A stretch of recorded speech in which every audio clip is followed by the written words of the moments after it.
ልጅን አጽናኑልኝ ላላላስ ከአባትና ልጅም ባጀርባ ያለ እውነታ ከለታት በአንድ ቀን አባት ልጆቹን ወደ ትምህርት ቤት ይዟቸው ይሄዳል።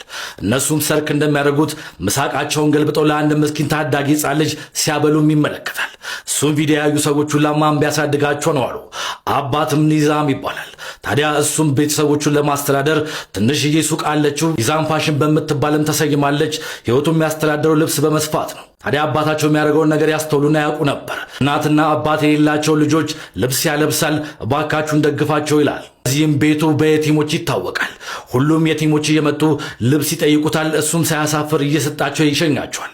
ታዲያ ይህ ነገር እጅግ በጣም ብዙ ዓመታትን አደረገ። ኒዛምም ከሚያተርፈው ውጪ ቤተሰብ ለማስተዳደር የሚችልበት ደረጃ እስኪደርስ ድረስ ደግነቱን ማካፈል ጀመረ። በሶሻል ሚዲያም ወደዚህ ወጥቶ እባካችሁ እናንተ ጨርቁን ብቻ ስጡኝ፣ እኔ በሙያዬ ሰፍቼ የቲሞችንና ልብስ እንድረስላቸው ሲል ጥሪም አቀረበ። ነገር ግን እንዳሰበው ረጅም አላገኘም። ጨርቁን የሚያቀርቡለት ሰዎች የሉም። የቲሞች ግን እጅግ በጣም እየተበራከቱ መጡ። ሱቁን ማስጨነቅም ጀመሩ። እርሱም ደስ እያለው በፈገግታ ግንባራቸውን እየሳመ ልብስ እየሰፋ ያበረክትላቸዋል። ታዲያ ልጆች የእሱን ጭንቀት ያውቃሉ።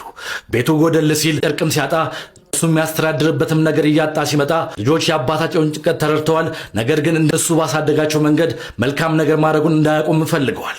ስለዚህም አባታቸውን ማጽናናት ፈለጉ። ይህንን ቪዲዮ ተቀረጹ። ልጅ ለአባቱ ያለውን ፍቅር በመግለጫው ሰዓት እንባ ቀደመው።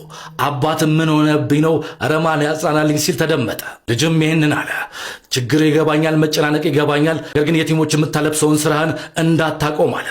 አባትም እጅግ በጣም ተከፋ።